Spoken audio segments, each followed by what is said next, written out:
Bismillahirrahmanirrahim. Assalamualaikum warahmatullahi wabarakatuh. Perkenalkan, nama saya Evi Lairatu Safa'ah dengan NIM 212111365 dari Prodi Hukum Ekonomi Syariah 3C. Di sini saya akan menjelaskan sedikit materi mengenai pemikiran politik Sunni, yaitu yang pertama ada tokoh Ibnu Abi Rabi'.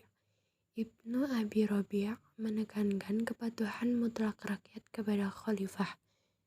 Pernyataan ini menunjukkan bahwa khalifah merupakan perwakilan Tuhan di bumi dan memerintah berdasarkan mandat dari Tuhan, sehingga kekuasaannya suci dan mutlak serta harus dipatuhi. Dengan kata lain, bahwa khalifah adalah bayang-bayang Allah di dunia.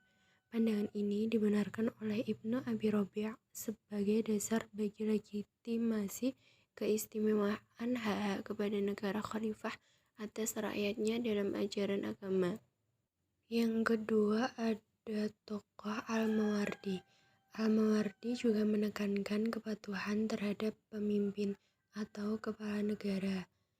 Nah, dalam kalimat ini kekuasaan kepala negara bersumber dari perjanjian antara kepala negara rakyatnya atau yang sering disebut juga berdasarkan kontrak sosial. Dari perjanjian ini, maka lahirlah hak dan kewajiban antara kedua belah pihak secara timbal balik.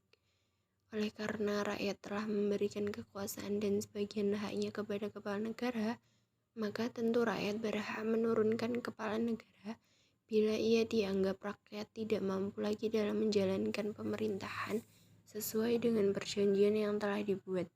Dengan demikian, menurut pandangannya ini, Al-Mawardi tidak menganggap kekuasaan kepala negara merupakan sesuatu yang suci ataupun sakral. Lalu yang ketiga itu ada tokoh Al-Ghazali. Al-Ghazali sendiri menekankan bahwa seorang sultan yang buruk harus disingkirkan atau dipaksa mengundurkan diri. Namun, seorang sultan yang berbuat jahat dan keji selama didukung oleh kekuatan militer atau syaukah, sehingga sangat sulit untuk melengsarkannya dan upaya untuk menjatuhkannya hanya akan memunculkan perang saudara yang merusak, maka ia harus dibiarkan menduduki tahtanya dan setiap orang harus mematuhinya. Yang terakhir yaitu ada pemikiran politik Sunni dari tokoh Ibnu Taimiyah. Ibnu Taimiyah mengemukakan bahwasanya umat Islam membutuhkan kepala negara tidak hanya sekedar untuk menjamin jiwa dan harta, namun juga untuk menjamin terselenggaranya hukum-hukum Tuhan. Oleh sebab itu, kepala negara merupakan bayang-bayang Allah di bumi. Kekuasaan dan kewenangannya berasal dari Allah. Bahkan Ibnu Taimiyah mengharamkan rakyat atau umat Islam melakukan pemberontakan ataupun oposisi terhadap kepala negara, bahkan meskipun kafir. Selama ini, ia masih dapat menjalankan keadilan dan tidak memerintahkan berbuat maksiat kepada Allah. Ibnu Taimiyah mengutip sebuah hadis riwayat Bukhari dan Muslim, bahwa barang siapa yang melihat sesuatu yang tidak disenangi dari pemimpinnya, maka hendaklah ia bersabar. Barang siapa yang keluar dari pemerintahannya atau melakukan pemberontakan, dan jika ia mati, maka ia mati dalam keadaan jahiliyah.